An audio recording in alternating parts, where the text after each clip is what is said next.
दोस्तों, आप सभी लोग जानते हैं कि 26 अप्रैल 2025 यानी शनिवार को पड़ रही है बैशाख महीने की मासिक शिवरात्रि। और दोस्तों, यह वह मासिक शिवरात्रि है जो बैशाख महीने में पड़ने वाली सबसे बड़ी मासिक शिवरात्रि है, क्योंकि यह शनिवार के दिन पड़ रही है और इसका बहुत ही बड़ा और विशेष महत्व होता है।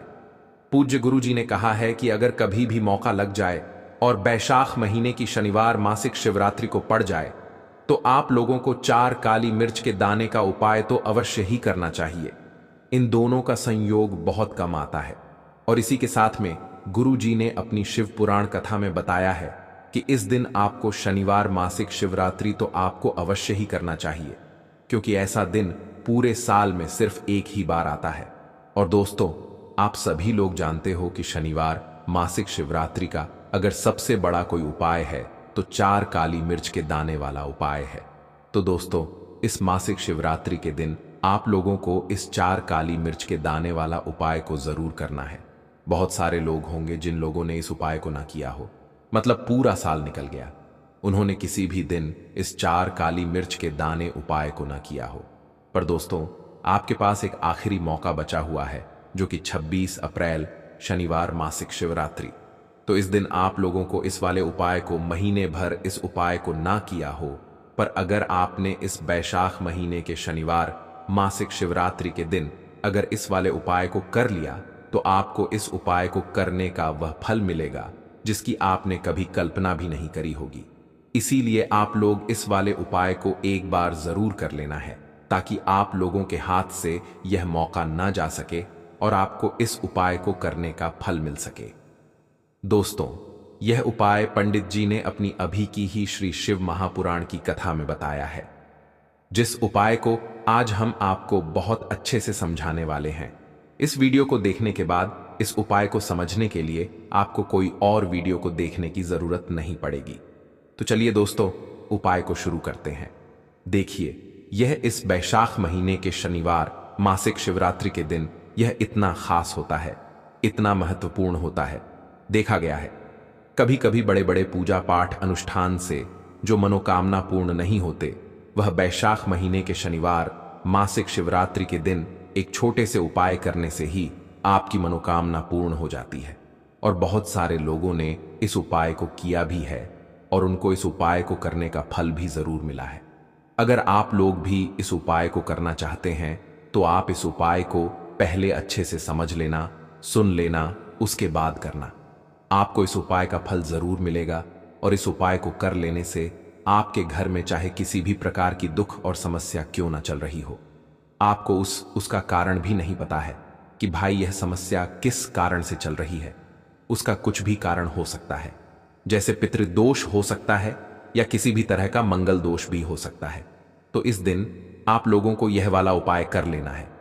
यह एक ऐसा उपाय है जिस उपाय को अगर किसी विशेष दिन पर किया जाए तो भाई उस विशेष दिन का जो है वह तो हमें मिलता ही मिलता है, पर हमने उस दिन पर इस उपाय को किया है तो हमें उससे भी बड़ा फल मिलता है, और फल बहुत जल्दी मिलता है, क्योंकि आप इस उपाय को बहुत ही बड़े और विशेष दिन पर कर रहे हो।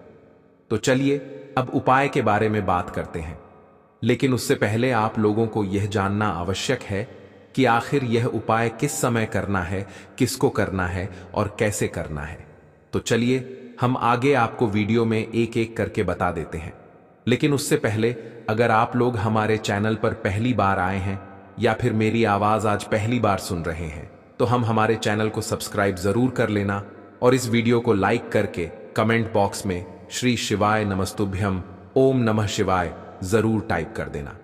तो दोस्तों, इस 4 काली मिर्च के दाने वाला उपाय को हमें इस शनिवार मासिक शिवरात्रि के दिन कैसे करना है, किसको करना है, किस समय करना है और कहां पर करना है, ये सारे सवालों के जवाब आपको इस वीडियो में मिल जाएंगे।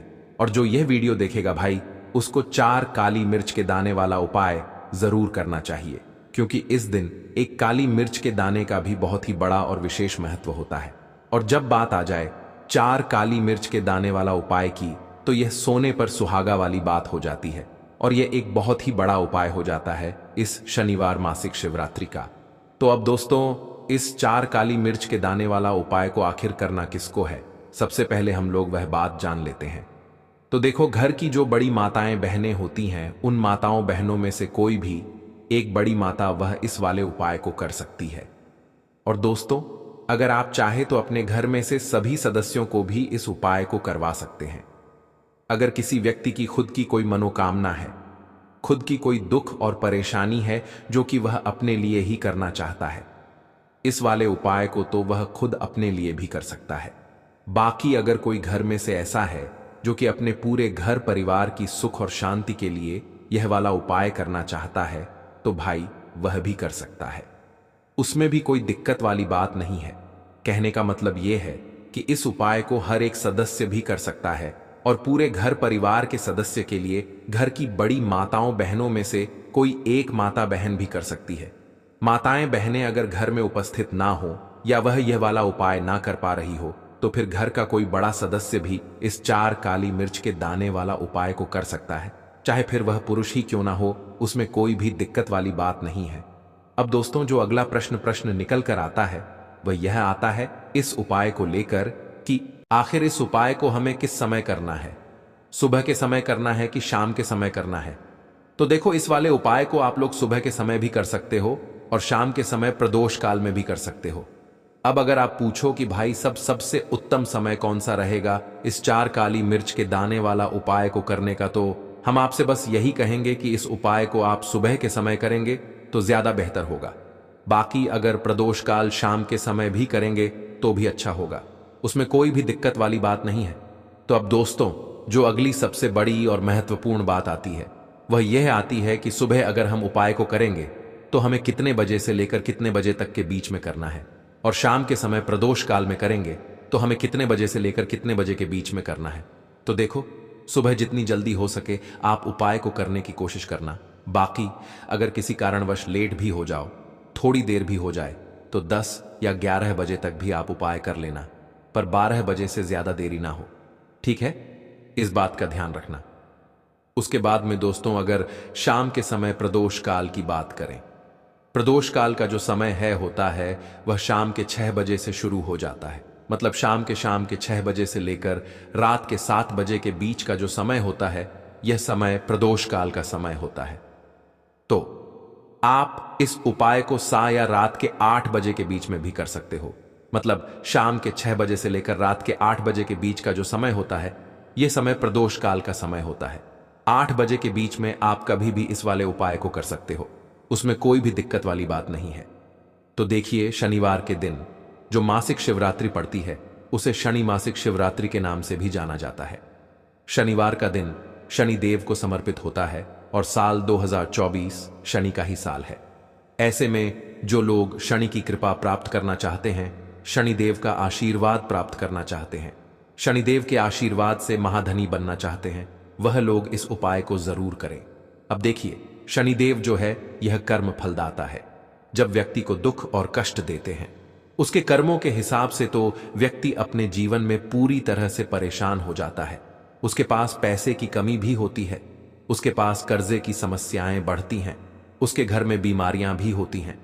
अब आपको बता दें कि शनिदेव अगर किसी से प्रसन्न हो जाए, एक बार फिर उसके वारे न्यारे हो जाते हैं। मतलब उसके घर में हर तरफ से धन दौलत बिखरना शुरू हो जाता है। इतना धन देते हैं शनिदेव, इतना सुख समृद्धि देते हैं कि व्यक्ति संभाल नहीं पाता है और उसे अपने भाग्य पर विश्वास नहीं होता है।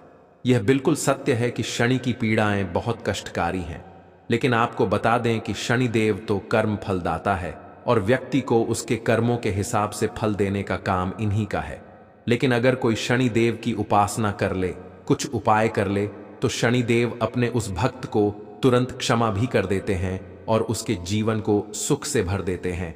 और मासिक शिवरात्रि का जो दिन होता है, आपको बता दें, यह दिन हमारे पितरों को भी समर्पित है। इसी दिन हम श्री हरि विष्णु और मां लक्ष्मी की उपासना करते हैं। इस दिन मां लक्ष्मी बहुत ही प्रसन्न मुद्रा में होती हैं। साथ ही साथ आपको बता दें कि इस दिन किए गए कुछ उपाय आपके जीवन में ऐसे ऐसे चमत्कार करते हैं जो बड़े बड़े उपाय नहीं कर पाते। बहुत सारी चीजें जो काम नहीं कर पाती हैं, मासिक शिवरात्रि के दिन किए गए उपाय कर देते हैं। तो देखिए, शनिदेव ही हैं जो आपके कष्टों को जल्दी से जल्दी दूर करेंगे, क्योंकि साल 2024 चल रहा है जो कि शनि का ही साल है।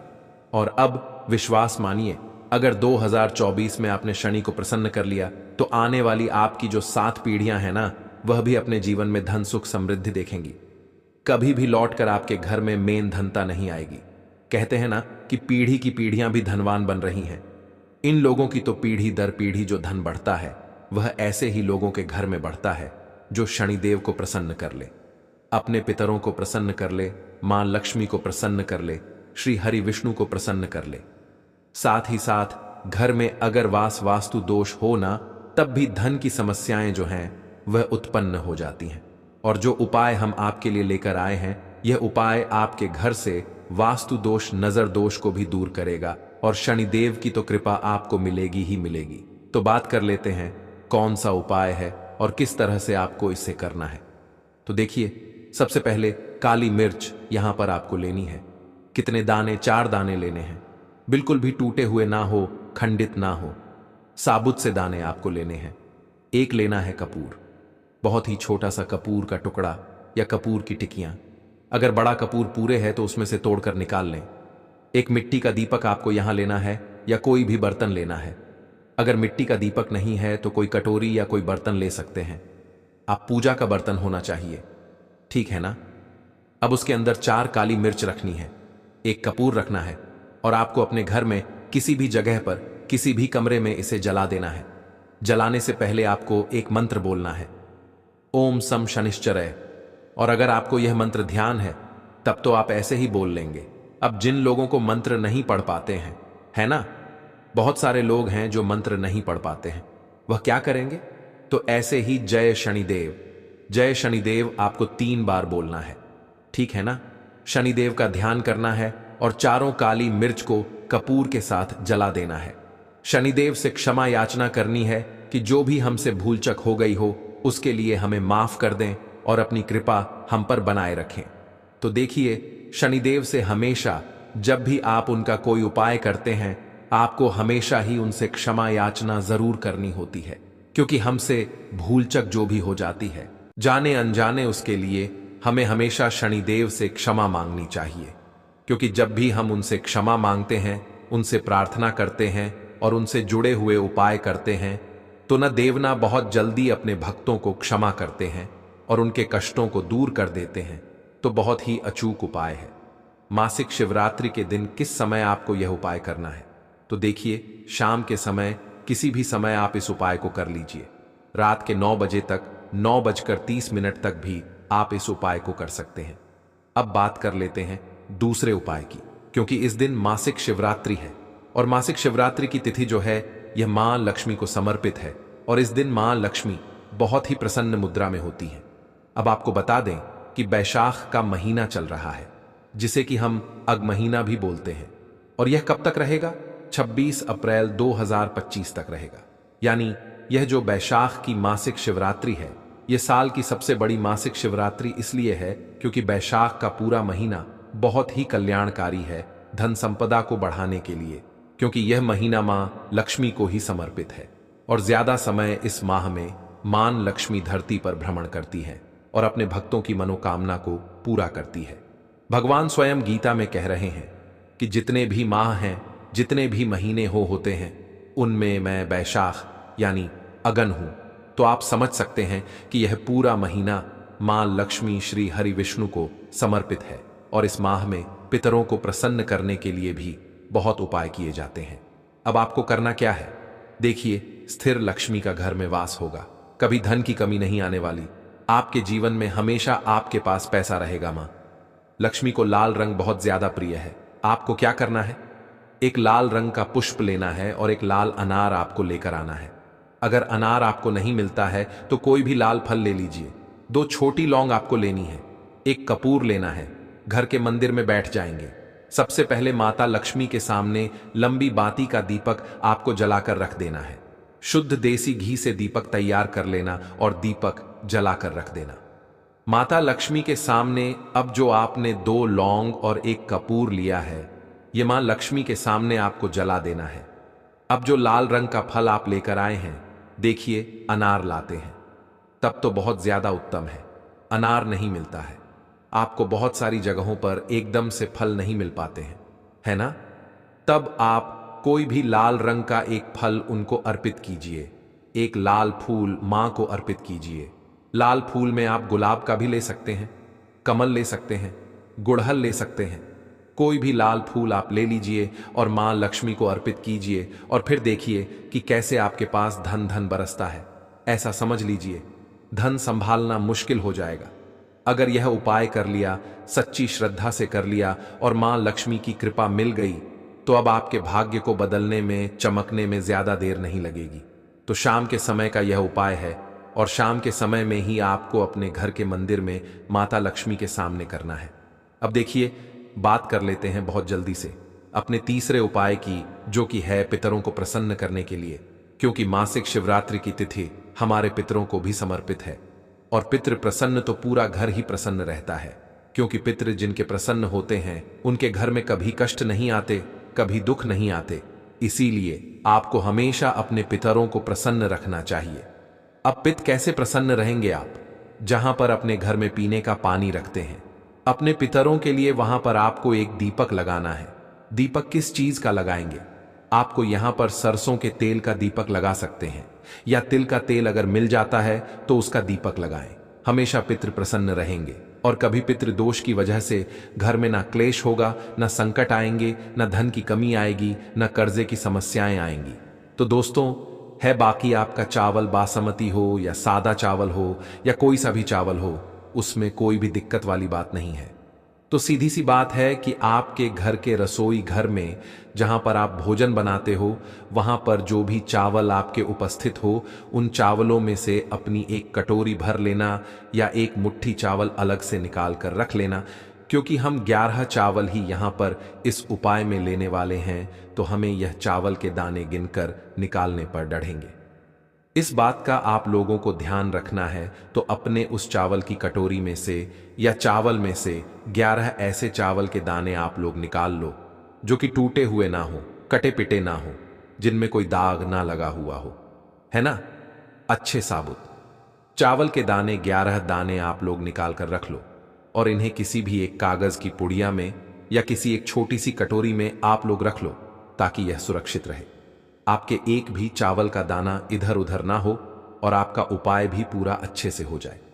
तो भाई, जैसे ही आपका उपाय की जो सामग्री है, 11 चावल के दाने, यह तैयार हो जाते हैं, उसके बाद में आपको जो भी अपनी पूजन सामग्री है, सुबह के समय कर रहे हो तो एक लोटा जल या पूजन सामग्री जो लेकर जाना चाहो उसकी भी तैयारी कर लेना। और शाम के समय जा रहे हो तो भाई अपना जो दीपक है उसे तैयार कर लेना, ठीक है? और उपाय को करते समय शुद्धता का विशेष रूप से ध्यान रखना, ठीक है? सुबह सुबह स्नान करने के बाद ही उपाय को करने की आप लोग तैयारी करना। उसके बाद अगर शाम के समय की बात करें तो शाम के समय आपको स्नान करने की जरूरत नहीं है, पर शुद्धता का ध्यान रखना है। आपको स्नान तो नहीं करेंगे, आप हाथ मुंह धोकर भी इस वाले उपाय को शाम के समय प्रदोष काल में कर सकते हैं। इसमें कोई दिक्कत वाली बात नहीं है।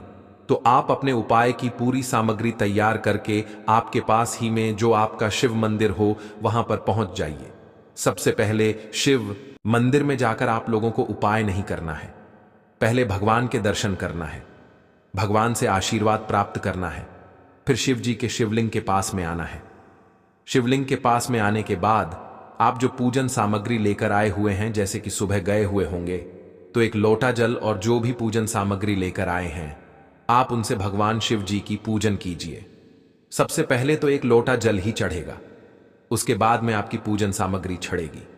उसके बाद में अगर दोस्तों शाम के समय अगर आप इस उपाय को कर रहे हो तो अपने साथ में कम से कम एक जो दीपक है गोल बाती का, जो आप अपने साथ में लेकर गए हो, उस दीपक को मंदिर में जाकर अपनी माचिस से जलाना है और उस दीपक को शिवलिंग के पास में रखना है, ठीक है? इस दीपक को रखने के बाद ही आप लोगों को अपना यह वाला उपाय शुरू करना है और दीपक को ज्यादा पास में मत रखना। वैसे भी गर्मी पड़ रही है, भगवान शिव जी को आंच नहीं लगनी चाहिए, है ना? तो भाई, जैसे ही आपकी पूजा अर्चना हो जाती है, आप भगवान शिव जी को प्रसन्न कर लेते हैं।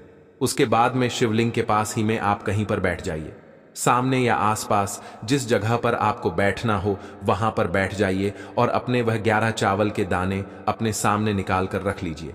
क्योंकि अब यहां पर उपाय को यहां पर करने की आपको तैयारी करना है। और इस तरीके से जब आप उपाय करेंगे, पूजन सामग्री करने के बाद, पूजन अर्चना करने के बाद, तो आपको उपाय का फल बहुत जल्दी और बहुत बढ़ा होकर मिलेगा। तो अपने 11 चावल के दाने अपने सामने निकाल कर रख लेना। और यह जो उपाय है यह आपकी सीधे हाथ की हथेली से होगा, इसलिए इस बात का भी विशेष रूप से ध्यान रखना है। तो सीधे हाथ की हथेली का प्रयोग करके ही आप लोग अपना इस वाले उपाय को करना। अपने सामने जो भी आपकी कागज की पुड़िया है उसको खोल कर रख लो, या कटोरी है तो भाई उसे अपने सामने रख लो और अपने वह 11 चावल के दाने निकाल लो। ठीक है। उसके बाद में दोस्तों, अब आपको क्या करना है कि शिवलिंग आपके सामने होगी, तो आपने वह 11 चावल के दाने एक एक करके आपको शिव जी के शिवलिंग के ऊपर चढ़ाना है। कहां पर चढ़ाना है? शिवलिंग के ऊपर चढ़ाना है, और कहीं पर भी नहीं चढ़ाना है। आपको अपने हथेली से तो शिवलिंग के ऊपर चढ़ना है। भले ही फिर वह अपने आप जलाधारी पर गिर जाए, या मतलब वहीं पर गिर जाए, उसमें कोई दिक्कत वाली बात नहीं है, पर आप चढ़ाओ शिवलिंग के ऊपर ही। तो आपको क्या करना है? अपना पहला चावल का दाना उठाना है, श्री शिवाय नमस्तुभ्यम बोलना है और शिवलिंग पर चढ़ा देना है। इसी तरीके से दूसरा चावल का दाना उठा है, शिवलिंग पर चढ़ाना है और मंत्र बोल देना है। और फिर तीसरा चावल का दाना उठाना है, श्री शिवाय नमस्तुभ्यम बोलना है और चढ़ा देना है। इसी प्रकार से आपको पूरे 11 चावल के दाने एक एक करके शिव जी के शिवलिंग के ऊपर चढ़ाना है और भगवान से प्रार्थना करते जाना है। मतलब प्रार्थना तो आपको आखिरी में करना है, पर हर एक चावल के दाने को चढ़ाते समय श्री शिवाय नमस्तुभ्यम जरूर बोलना है। उसके बाद ही में यह चावल का दाना शिवलिंग के ऊपर आपको चढ़ाना है। जैसे ही आपके 11 चावल के दाने शिवलिंग के ऊपर 4 हैंच जाते हैं, तो भाई उसके बाद में आपको क्या करना है? भगवान से अपनी मनोकामना बोलना है। मनोकामना भी कब बोलना है?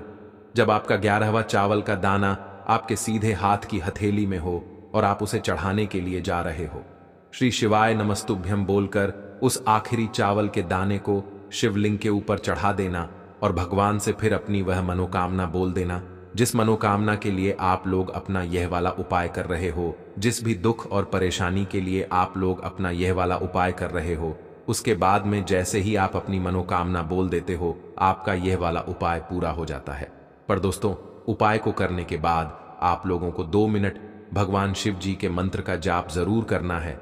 और मंत्र का जाप करने के बाद भगवान से एक और बार प्रार्थना करना है अपनी मनोकामना के लिए, या अपनी जो भी दुख और परेशानी है उसके लिए। इसके बाद में आप लोग भगवान को देखकर, भगवान से प्रार्थना करके, उनसे आशीर्वाद लेकर वहां से उठ सकते हैं और अपने घर पर जा सकते हैं। बस दोस्तों, यहां पर यह वाला उपाय पूरा हो जाता है। इस तरीके से जो भी व्यक्ति छोटी छोटी चीजों का ध्यान रखते हुए इस 11 चावल के दाने वाले उपाय को करेगा, निश्चित सी बात है उसे उसकी मनोकामना जल्द ही पूर्ण होगी, और जो भी दुख और परेशानी है वह भी बहुत ही जल्दी दूर होंगे। और दोस्तों, अगर आपको हमारी यह वीडियो पसंद आई हो तो हमारे इस वीडियो को लाइक और चैनल को सब्सक्राइब जरूर करें। हर हर महादेव, ओम नमः शिवाय। आपको लेना है एक गोल बाती का दीपक। आप चाहे तो मिट्टी का ले सकते हैं, या फिर घर से शुद्ध आटा मढ़कर उसका दीपक आप तैयार कर सकते हैं। इसके बाद आपको लेना है शुद्ध गाय का घी। अगर वह नहीं है तो कोई भी देसी घी इस्तेमाल कर सकते हैं, जिससे आपको दीपक प्रज्वलित करना है। देखो, अब यह सब सामग्री लेकर आपको जाना है। प्रदोष काल में आपके घर पर तुलसी जी के घेरे के पास में देखो, यह उपाय तो आपको अवश्य करना है। देखो, वहां पहुंचकर सबसे पहले वह दीपक आपको प्रज्वलित कर देना है और ओम नमो भगवते वासुदेवाय नमः का 11 बार जाप करना है। उसके बाद आपको अपने सीधे हाथ में थोड़ी हल्दी लेकर उस दीपक में अपना नाम और गोत्र बोलते हुए डाल देना है। उसके बाद माता लक्ष्मी से आपको प्रार्थना करना है कि हे महालक्ष्मी, हमारी सभी दुख तकलीफों को दूर करो। हे महादेव, हमारे सब दुख कष्टों को खत्म करो। इस भावना से आपको यह उपाय करना है। यदि अच्छी लगी हो तो वीडियो लाइक करिएगा। मिलते हैं फिर एक नए वीडियो के साथ।